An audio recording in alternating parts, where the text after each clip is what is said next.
Welcome to the Predictable Revenue Podcast, where frontline sales leaders teach you how to build and scale an outbound sales team. Today's video is brought to you by Predictable Revenue's Service LinkedIn Outbound. Find out how we can leverage and grow your existing LinkedIn network to book meetings into your calendar at the link below. You spend a lot of time working with your marketing team to come up with a great top of funnel strategy. And when you find something that works, it's a total relief. But sometimes making a profit on one individual strategy is actually less important than switching it up a little. And if you're not trying new innovative ideas to get people into the funnel, you're losing out on valuable leads. I'm your host, Sarah Hicks, and on today's episode of the Predictable Revenue Podcast, I'm going to be chatting to an expert about how to diversify your top of funnel and add a figure in revenue. He's a travel and nature enthusiast. In his spare time, you can find him hiking through Mount Fuji or booking his next adventure. And when he's back in the concrete jungle, he is hard at work driving ROI for brands through his paid advertising techniques or through the airwaves on his digital marketing fast lane podcast. Kevin Urrutia, welcome to the Predictable Revenue Podcast. Hey, how's it going? Thank you for having me, Sarah. Yeah, so excited to have you on. This is a really interesting conversation that we're going to have. And Kevin, you kind of started out in this world. You and Wilson founded Voy Media in 2016. So you guys partner with entrepreneurs seen on Shark Tank, as well as Fortune 500 companies to create addictive brands and substantially increase their online revenue. So before we get into tactics, tell me about the journey to starting Voy Media. Yeah, so we started Voy Media in 2016. So Wilson and I, we were like doing e-commerce brands ourselves. So I had my cleaning company back then. We were doing online marketing, SEO, Facebook ads. And then Wilson had his other company that was selling hammocks online. And Wilson was doing a lot of like Facebook ads, Amazon ads. And at that point I was like, oh, Wilson, I think it'd be like a great idea if we maybe did an agency, because like me and Wilson were just in Silicon Valley. We had tons of startups, tons of ideas. And by this point, we're like, 20, at least I was like 27. I was just like, there's no possible way that I can do every idea. And I think starting an agency, we get access to a lot of founders that we can potentially help and sort of see how later on they might be a person that we want to invest in, or at least have the network or connection with. And that's really where we started Voy Media as a way to help other founders, because we thought we had insights into what we were doing previously, but also we thought that like potentially we wanted to become investors. We have access to a lot of business models, and we can get basically what you're getting is data and insights for yourself that you can potentially then later on use for your partners or other people that you work with. But that's really kind of like why Voy Media started it.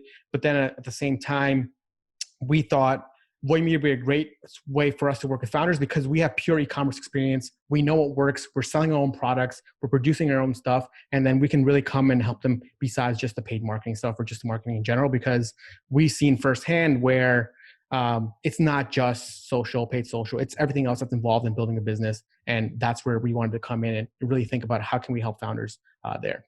Yeah, so I was talking to Wilson about this weekend. So we were looking back at some of the stuff we built. We built this company called Madeline Rosa, which is like on-demand flower delivery in San Francisco.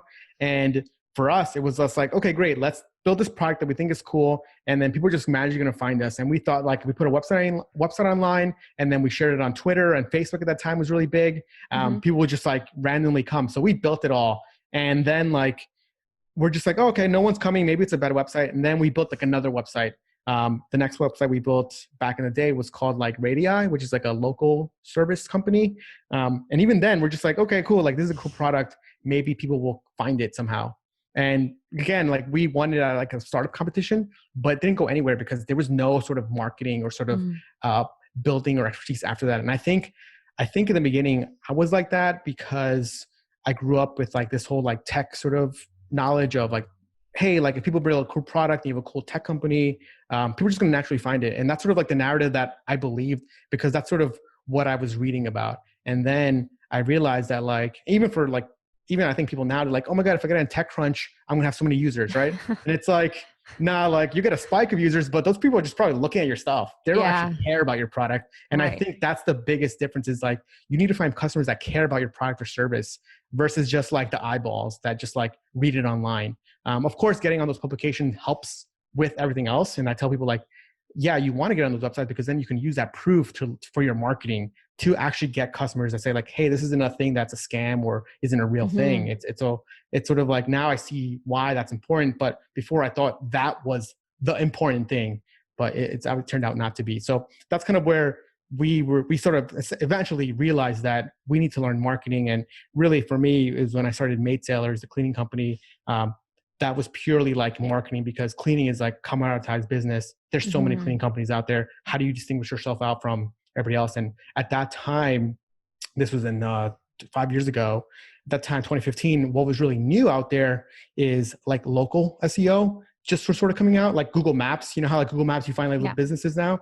Back then, that was a new thing where if you typed in like cleaning, you would see the local businesses. So I always tell people like, if you see something new, it's really sometimes great to leverage that, because at that time, no one was really like promoting it. No one was like, was using it that much. And it was a great sort of way to get traffic. And even you see it now, like Google Maps and Google Local is like a big thing. And there's so many tips on how to optimize it.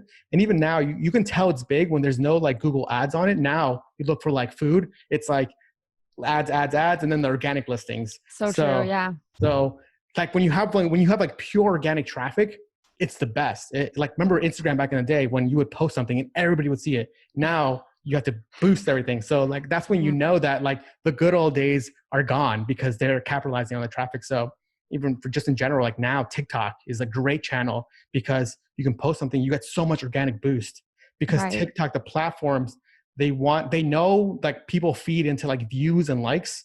So get them addicted to the platform, and then, hey, like further down the line, they can ratchet it back and exactly. Okay, cool. Not that many likes. Okay, they got to pay for the likes. Yeah. Every platform is like that. So like you always, at least with anything, like you, especially when you're bootstrapped, it's like, look at this platform and see where can you take advantage where they're not charging people money for it, because that's gives you sort of thing. Like Google Local will still do that. And at least for local businesses, Yelp is still really big for us too. And of course, if you look at Yelp now, like it's almost all pay to play, which is like so crazy. And so, but yeah. Right. So that kind of fits into one of these kind of particular types of ways that you fill the funnel. And now I think is a great time to kind of share that with our listeners. So your focus at Voy Media is to be the catalyst for business growth. So you're helping brands cross the threshold from 6 to 7 figures in revenue to from 7 to 8 figures in revenue. So let's break down some of those tactics, of course, including the ones that you just mentioned, of how you get people into that funnel. So we'll kind of go break it down step by step. So tell me first of all about the kind of pure inbound top of funnel. Yeah, so I'll talk a little bit kind of how we think about it here for like Voy Media and how we get sort of these leads or sort of these partners, and sort of how we then translate it to their business. So for us, a lot about inbound, and going back to what I said before, a lot of it's SEO. We think that SEO is a great traffic driver for brands, or even for just in general. And we do that with Chester, the luggage company that we own. But for Voy Media here, when we're doing inbound traffic, we think about it as searching on a tool like Ahrefs. I think Ahrefs.com is like a great SEO tool where you can find keywords that people want to find keywords that people are searching for, and then write an article or topic about that. I think I talked to a lot of founders, and they're just like, oh, I want to write about this topic. And I'm like, okay, did you search the keyword volume? And they're like, I don't know what that is. I'm like, okay, that's your first like mistake. You need to figure out like, are people actually searching for this product or service or topic, and how are they searching for it? Because sometimes founders want to believe their own story and be like, this is how people are saying. I'm literally go on Google, like people are literally saying it another way. Like, I don't know how to like argue with you, but like, like I don't want to argue, but like literally the way you're saying it, no one's searching for that way. It's like your own sort of reality. But so for me, it's always keyword focused. I tell people like, find keywords that are ranking. So for something that we rank for, and something that we know has like a lot of intent. So some of the articles that we write about, at least for Voy Media here, are like summer email subject lines. People are looking for subject lines for the summer. And even in our traffic, we'll see spikes during holidays, because we rank for like almost every holiday for like a subject lines, like St. Patrick's Day email subject lines. So like literally the week before, you'll see like a huge spike in traffic, and you like for each holiday, which is kind of funny, that shows you like people are up to like a week before just like planning their email campaigns. So we do that. We also do like spring sale subject lines, other things just relevant to your business, right? So we're ranked for like best Facebook ad creatives. So people are looking for ad creatives for their Facebook ads, which is exactly what we do. So we want to show some of the creatives that we've done. And then obviously in there with the content marketing, you have some sort of offer, some sort of book now, call us to sort of help you with this. And then the way for that is just think about how that applies to your sort of business or like e-commerce product, for example. Another one for us is like Facebook ad image sizes. People always want to look like what are the latest sizes for that.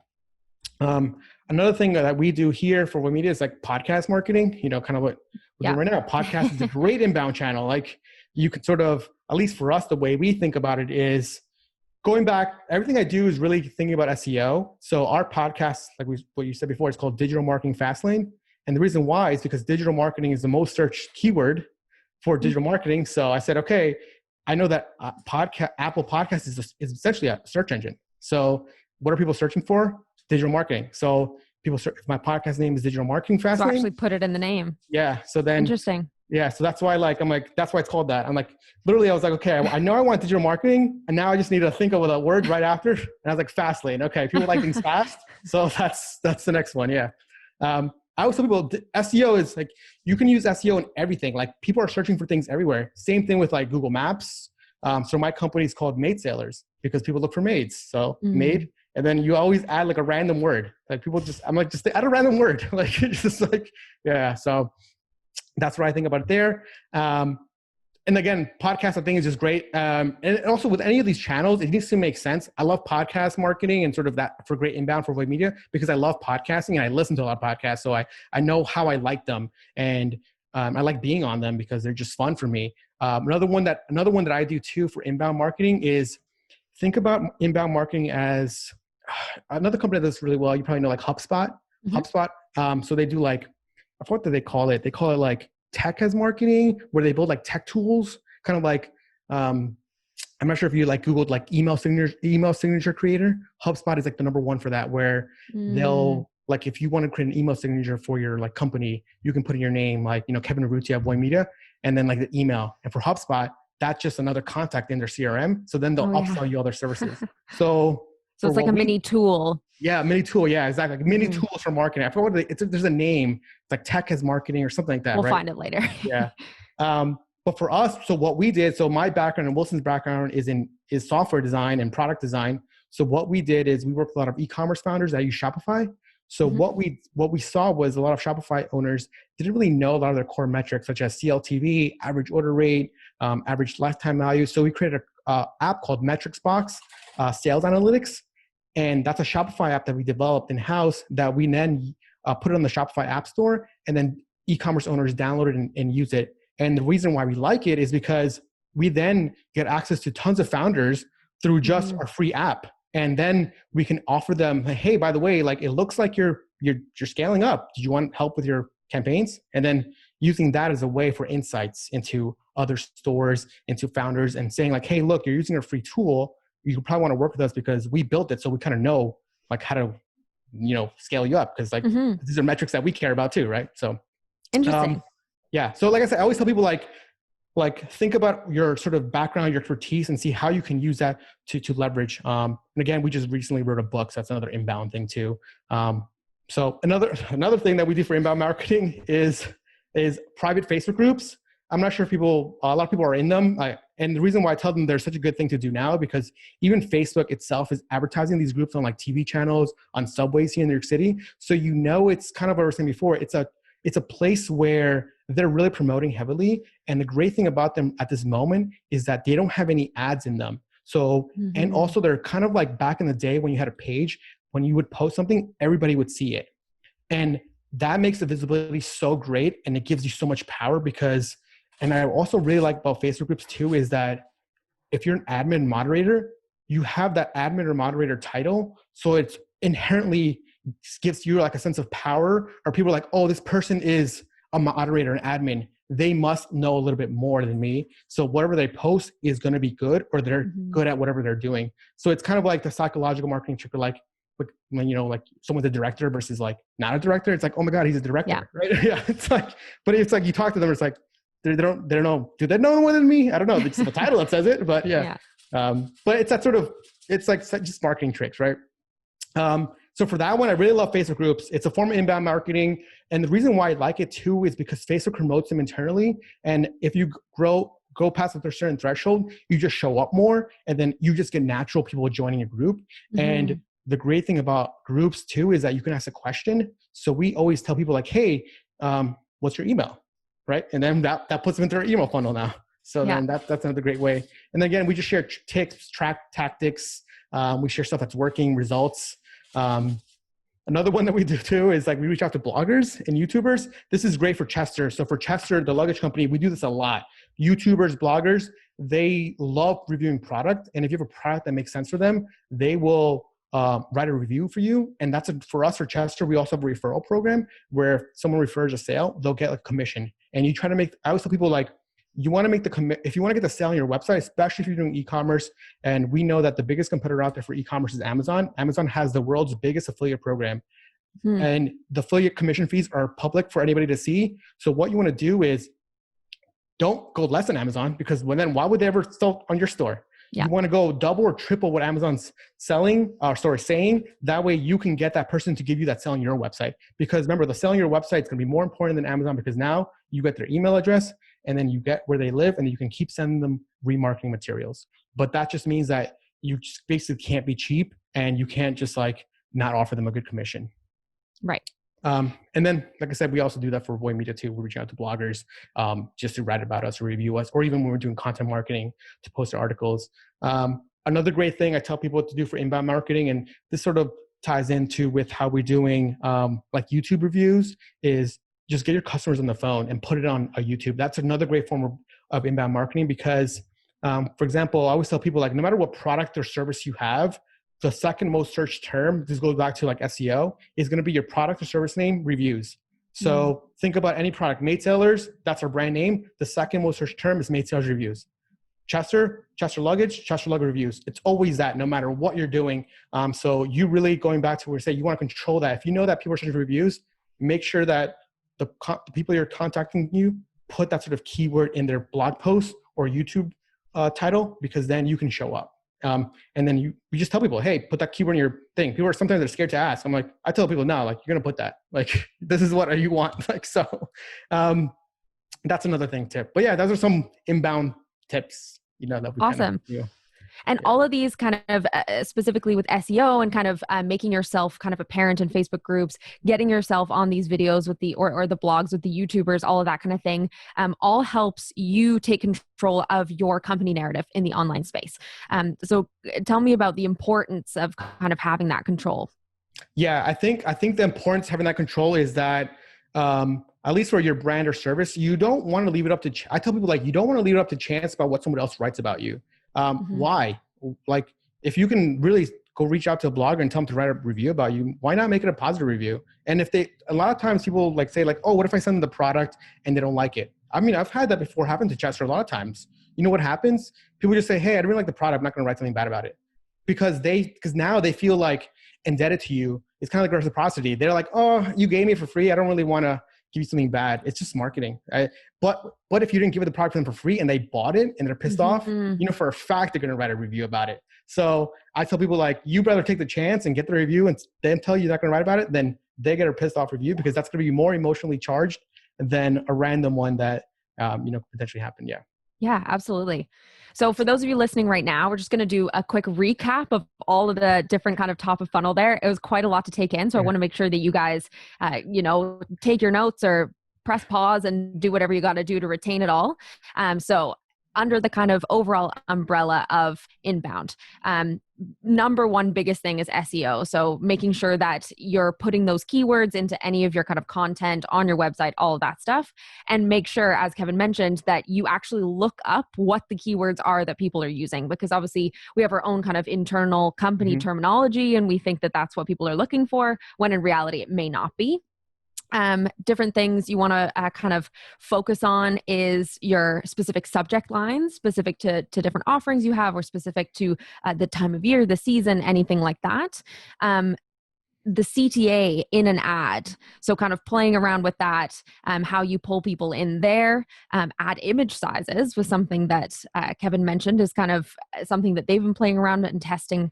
Podcasts are a huge one. And again, going back to that SEO, call your podcast something that people are already searching for. Seems like a no-brainer, but honestly, my mind is blown by you Yeah. telling me that. It Yeah. totally makes sense, and I don't understand why we don't all do Yeah. that. But so that's a good one. Jot that down. And another one was creating mini tools or apps that are sort of a catch-all for Yeah. the clients that you're actually looking to, or the prospects that you're looking to kind of bring on. So giving them something for free, a little tool like HubSpot's email signature generator, or like the app that Kevin and Wilson created there, that then gives you the opportunity to know who's on your app or who's using your tool, and then have the potential to upsell them. From there, we went on to private Facebook groups. So these are a pretty underused channel at the moment, and they haven't yet got sucked into that kind of Facebook algorithm. So there's no ads on the Facebook groups. You get high visibility with the Facebook groups, and especially if you're an admin or a moderator on these groups, you have some kind of authority in posting. So use these groups to share value with the types of prospects that you want to have. Let them engage. Throw up a CTA like, what's your email? And then that creates an email funnel for you there. Next, we want to reach out to bloggers and YouTubers to get them to review your stuff or to mention your stuff, anything like that. You want to get referrals from them and create some kind of affiliate program that's worth their while. So you want to, for instance, in e-commerce, you got to rival Amazon. And finally, a big part of controlling your company narrative in the online space is the reviews. So you want to take a chance, give your product for free to somebody who's going to leave you a review. If they don't like it, they probably won't even leave a review. But if they do like it, they'll definitely leave you a good one. Yep. Cool. So something else that you guys specialize in is video. So tell us how you use video to generate leads. Yeah. So one thing that we do here is like, we do kind of like, we call like video funnels, or, video case studies essentially. And really with video, the best thing that we do for us is like a video webinar funnel. They're so, obviously you've probably seen a lot of them, and for us, they still work really well. And the reason why, at least for us, when we do them, it goes back to kind of how we do that. We really want to do like in-depth case study trainings about accounts that are working well or tactics that are working well, at least for Facebook. And for us, it's getting people to opt in, using like their email and using a nice catchy headline about what they're going to learn. And then we don't do any sort of like, when we do webinars, we don't do like live webinars. We just say like, hey, on a thank you page, you're going to get that sort of case study there. And then from there, the way we sort of structure them is the ones that we like to do are where we'll take popular brands in like the D2C space, direct to consumer space, and sort of study and analyze them and show people how they're doing well, why they're doing well, and analyze everything from landing pages to product pages, to ads, to creatives, to video creatives, and also to the emails they're doing. So usually for us, they're about 40 to 60 minutes long, and just like so value packed. And that's why those work really well. And then we'll share screen and show everything. And then on that sort of thank you page, what we'll do is have a CTA, right? And we'll take them to some sort of like a quiz funnel there. The quiz funnel is really now, if someone wants to work with us because they've seen the 40 to 60 minute video, we will then ask them like, okay, what's your budget? What type of business are you? How many team members you have? Kind of like really question them like about 20 questions. And then from there, we'll take you to a thank you page. On that other thank you page, will be a calendar where they can book a call with us to sort of talk to us even more. And then from there, that will go to our Slack. We'll get a notification. And then internally, then we'll like also qualify them in Slack, because we use another plugin that's like takes their information and sort of like just tells us, hey, this is a good fit, bad fit, or terrible fit, right? Obviously, as any sort of leads, you don't want like bad leads. So then you want to qualify them. But even the quiz really helps with that as well.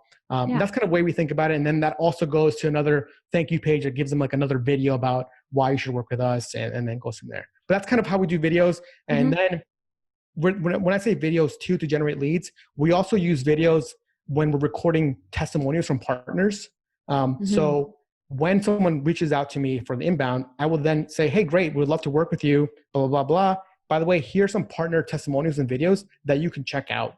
That way they can see someone on our team talking to a real partner, because I mean, you probably know, like anybody can write a testimonial, like a text, but video, it's like, okay, hey, like what is your title at the company? It's like, okay, great, I'm the CEO, founder. That helps us a lot, because then they could see that like we're actually helping them. And I think if you have great results and great case studies, you want to get that transformation on video. And because video is such a powerful tool, and it just makes more sense now with everybody being online. It's like so easy to get a partner on a call to just talk to them. So those are some ways that we use video. That's definitely true. I can see how a video testimonial or case study, it proves that it actually worked and you didn't Yeah. write that case Yeah. study and just kind of have them Yeah. sign off on it. And Yeah. definitely I could see how that would add credibility there. And just going back to the webinar funnel and to play devil's advocate a little bit, when you're doing these the quiz at the end of, when they're registering for the webinar content, do you find that you lose people kind of through that process? Because 20 questions to me seems like a lot, but Yeah. I'm not the expert you are. Yeah, it seems like a lot too, but the questions are just very basic questions. They're not like, hey, like how big is your team? How much money are you spending? Very simple one-liners that's just like getting them through the process. Like, okay, what's your title at the company? What's your email? What's your first name? What are you looking for specifically? It's like multiple choice questions, not like typing. So they just like quickly can show through. But yes, of course, you definitely get people that drop off for sure. But then that's also why you make a lot of the questions like optional. So the questions that are really like important are going to be like, what's your email? What's your phone? And then everything else is like optional. And then of course, that's why they can book a call immediately, but then you still look at the information and it's like, okay, well, they didn't fill out like 18 questions. Like it's gonna be a waste of my time. Yeah. So like, totally makes sense. It's sort of like, I think like sometimes the business owner, it's like, if you really want to work with a company and it makes sense, like you're going to fill it out. And plus like you as a person, you want to get as much trust and credibility built up so that it can work with you. Because at least for us, when we're working with like the top business owners that have really great companies, they don't mind sharing some of this stuff. For a lot of like the people, honestly, it's so funny. The people that are so scared to share the revenue numbers are companies that are doing like less than 10K. I'm like, and then I'm like, why? Like, why? Yeah. But the company's doing hundreds of like thousands a month. They're like, oh, hey, yeah, this is my revenue. Like, let me know if you can work with me because I want you to take me to the next million. Right. So, but it's like so funny. It's happened. I'm like, it's like, well, I'm not going to sign an NDA for like, your company just started last week. I'm not going to sign an NDA. I'm just like, yeah. I'm like, Jesus Christ. Okay. Like, okay, you're probably not going to be a fit for us because it doesn't make sense. Sure. Yeah. There has to be that kind of mutual trust. And you're right. If they are genuinely interested in it, they're going to answer those questions, or at least most of them, kind of the ones they see that would apply. Makes sense. Cool. So what are your tips for our listeners who are out there making video content? How can they make really engaging video content? I think for making really engaging video content, what we like to call it here is like entertainment plus education, or like edutainment, right? And really what that means for us is like having like a 10x energy on camera. And something that we've noticed here is like when you're on camera, you kind of get like a little bit dulled out. And also a lot of times what we've noticed too is, I guess like kind of like I'm here, like I just tell people like, show your personality. Like, hey, this is who I am. Like okay, if you like me or don't like me, how I talk, what I look like, that's it. Like I can't change any of that. So I always tell people, just be yourself, you make them laugh, chuckle, or even say something controversial, like show something that you're a real person. Like, I mean, I think everybody's been on videos. They're just like, the person's just like monotone talking, like do hand gestures, movements. This is how I talk. So it's like, I just people just be yourself because that's what's going to show your personality. And then like, even for me, when I tell people like, listen to my videos, watch my podcast, listen to how I talk. Because then when I get on a call with you, you know how I sound. It's not like, whoa, like Kevin, how come you're so different? But like, that's how I am, right? So, because that's kind of how I think about it. It's just like, really just be yourself, let your personality shine. I think a lot of people sometimes are scared to just be like, oh my God, what if like for me at least, and that's the reason why I say that is because I was like a few years ago, I was also very scared to be like, oh my God, people are going to judge me. And then I went to a coach and I did this type of stuff. And he's just like, Kevin, like your fear probably comes from the way you look, the way you think. Like, it's probably not the way you're speaking. You're probably afraid of how people are going to perceive you, but like, there's nothing you can change. This is how you look. You're like 27, 28 years old now. Like you can't change, right? I'm like, you're not a growing boy anymore, Kevin. Yeah, exactly. So I'm just like, hey, this is how I am. And that's it. And he's just like, just get over that. And that's, once you sort of fear that, get over that fear, you'll be fine. I'm like, oh yeah, cool. Like, yeah. And definitely it's easier said than done. And I know for a lot of like content creators at the beginning, like you're saying, there does feel like this kind of block because this is super unnatural. Like I'm sitting in my bedroom with like stuff stacked around me, adjusted so that you guys can hopefully like not see the clutter that's here. And I'm trying to have this like, engaging conversation with somebody that is literally on the other side of the continent. So it does take a bit of getting used to. Luckily, I come from a performance background in theater. So for me, I had a bit of a leg up in that way. But I know Colin, our CEO, co-founder, who he hosts a lot of these podcasts as well and webinars and all that kind of stuff. he asked me for a couple of Yeah. tips. And one thing that helped him, and I think is actually a pretty helpful kind of simple way to think about it, is each point that you're trying to express or each thing you're trying to tell the listeners, tell it as if it is like the most exciting thing that has ever been shared. Yeah. So you've got to like add inflection and passion to your Yeah. voice. And if you're passionate about it, it's exciting to hear. Yeah. I could be talking about the dust that's on my floor. My carpet is so grubby. And then that's exciting. Whereas, if you're, you could be talking about, I don't know, some crazy invention, SpaceX, Elon Musk thing. And if you're talking about it in monotone, it's absolutely boring. Yeah. And exactly. I mean, like I always tell people, like sales is just a transfer of energy. Like if you're excited, they're going to be excited too. And I think, like you probably know, we've all been on sales where the person's not excited, and then you just feel your energy drain. You're like, oh my God, they're not excited, so why should I be excited? But then when they're excited, it's like you just feed off it, and it's like, oh my God, it's just so good. Let's just keep going. We definitely should work together. And it's like, okay, let's go. Just become friends. Yeah. It absolutely. just makes sense. Those of you listening right now, as Kevin said, kind of that 10x energy, even though if you're making a webinar or something, you're probably just looking at your computer. Think about it as that transfer of energy to your audience, wherever they may be. Really up that energy. Might be a little bit hard at first, but seriously, it makes you feel more comfortable too at a certain point. It does. And also like, it's also a good tip for like when you're writing like a newsletter or like copy. Some of the best copywriters, if you look at it, like the first sentence is like, this is the most important email I'll probably send this week. And it's like every week is the most important. It's the same thing. Like they do a variation of it. I'm like, okay, it's like this is the most important webinar I've been to. This is the most important conference that I've been to. Like you see that keyword because like they want to make sure like, oh, whoa, like this is so important for them. It's going to be important for me too. So yeah. So interesting. So give us an example of some kind of top of funnel activity that you guys have done that you think is kind of creative or a little bit outside of the norm. Yeah. So one of the funnels that we're doing right now is what we call like a free plus shipping funnel for the book that we just coming out with. So we made a book called Digital Marketing Made Easy. Same thing going back to SEO. We put digital marketing because like we know that Amazon is a big search engine too. So we want to rank for that. And the reason how we're doing this funnel is like this is we take people to a landing page. On the landing page is kind of like a form where they can order the book. But of course, we have like sales copy and a video on top of it where we just show the book or show images of the book. And then basically we say, hey, look, the book's free. All you do is got to pay for shipping. And the shipping is $9.99. And how that works is, if you think about it sort of like just a COGS point of view, is the book costs us about $6.63 to make using Amazon KDP. And that's all that's just print on demand. So we only print the book when someone buys the order, and then it's about $3 or so to ship it. So it's about $10 in order for us to sort of do it. So we're hoping to get a customer acquisition cost of $10 in order to get that email list, but also get customers to know about Way Media and know about us, the authors. That way later on, they can eventually come work with us or, maybe work for us or something like that, right? But another thing that you want to be doing here, because like you really want to be capitalizing on this sort of traffic that you're essentially going to Facebook to get. So what we do is on that thank you page, we then have another upsell. The upsell is now another $9.99 PDF of like a 30-week e-commerce roadmap.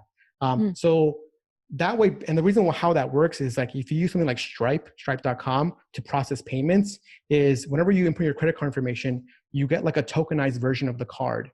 The tokenized version of the card allows you to recharge the card again, and in like a half hour, an hour, you have like a time limit. So then once you get that offer, the upsell on the thank you page, you can automatically charge the card again without having to them type in the information again.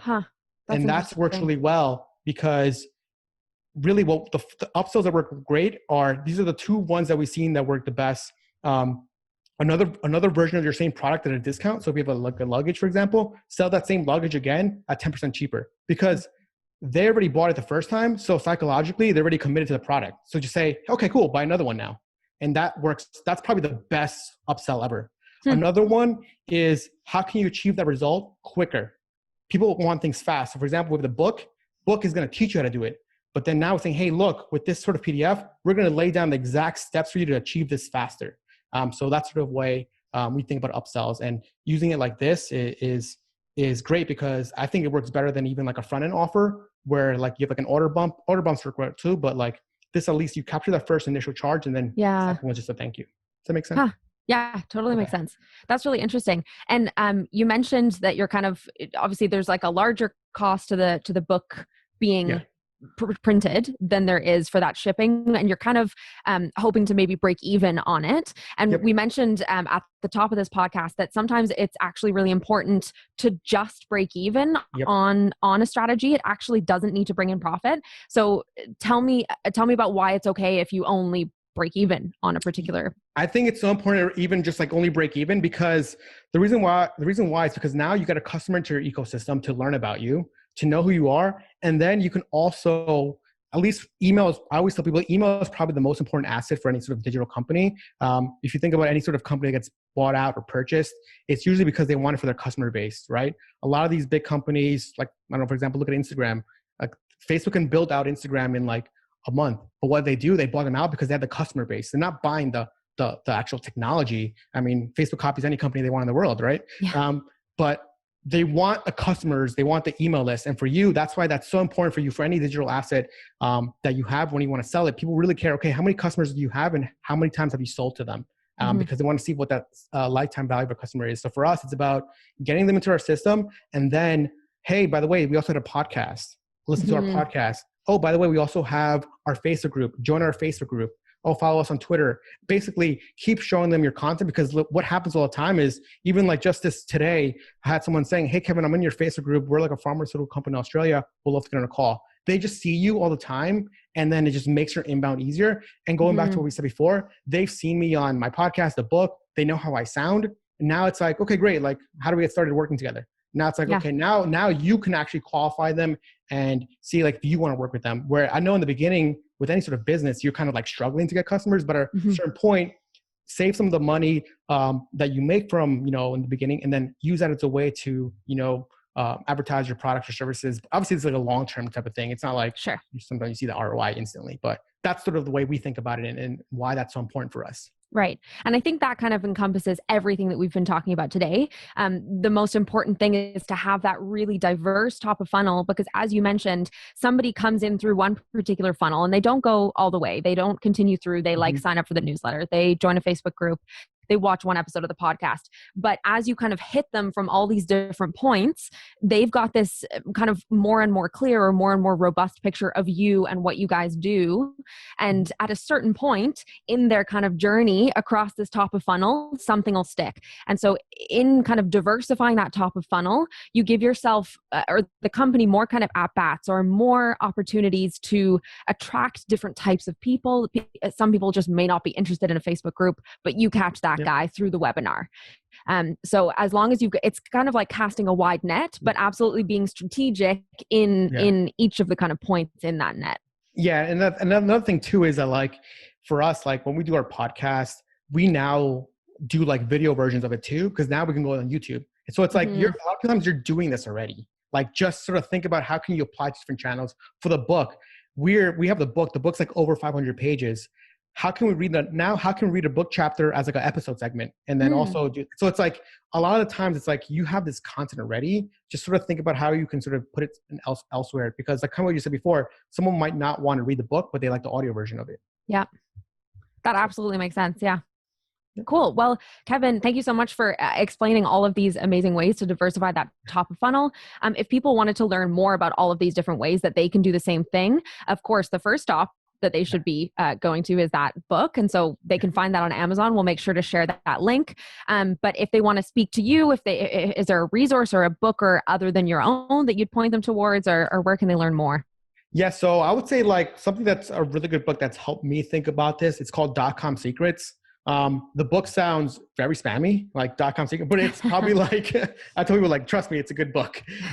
It's a really good book. There's so many tactics on there that talks about funnel building, web landing page building. I think it's a great book. And if you're thinking about another sort of tactic or thing that you should be doing, is let's say you want to really like have an e-commerce business or something like that. I say people sometimes really like to look at these like VC funded companies as a way for inspiration. I say like, you shouldn't look at those, because usually those companies have a lot of money, and when they're acquiring customers, they're just spending money through the roof. I really think that if you're a founder that's bootstrapped, look for top bootstrap companies, because those companies are actually doing stuff that's going to make them money versus just versus spend money on high customer acquisition costs. As a bootstrap company, everybody knows that cash flow is king. So you just can't possibly spend this high CACs and not get any money back. So look at whoever is in your space that's bootstrapped, and see how they're acquiring customers properly, because it's the founder's money. So that's another number one tactic I tell people is just like, look at companies in your space that aren't VC funded. And of course, because VC funded companies operate very differently, and they like don't make money for like a long time, which is their business model. But if you don't have that war chest, you can't do that. Yeah, absolutely. Well, great. If people want to learn more from you or learn more about Voy Media, where can they do that? Yeah. So voymedia.com. That's our website, but also we have our ebook. That's our physical book and ebook called Digital Marketing Made Easy. That's on Amazon. Or just Kevin at Voy Media is another great place to just email me and talk to me. Perfect. Well, thank you so much, Kevin. This was so interesting. Love to chat to somebody else who's like pumped about doing podcasts and stuff. Yeah, really awesome. I'm sure our listeners got incredible value from that. Looking forward to seeing what you and Voy Media do next. Perfect. Thank you so much, Sarah, for having me. Bye. Bye. All right. Shout out to Predictable Revenues Service LinkedIn Outbound Service for sponsoring this video. As a founder and sales leader myself, I know most of the best practices in terms of like what I need to be doing on LinkedIn. But sometimes I just don't have the time. You know what the right things to do are, but it comes down to a trade-off of where's my time better spent? And can I find somebody to click around on LinkedIn for me and book meetings, and then I can focus on higher level activities. And so think about it. What's the best use of your time? If you're a founder, sales leader, and you have a team, you need some meetings, I'd encourage you to check it out. I'm using it myself. I'm obviously the founder, so eating our own dog food. But if you're curious, click the link below to learn more.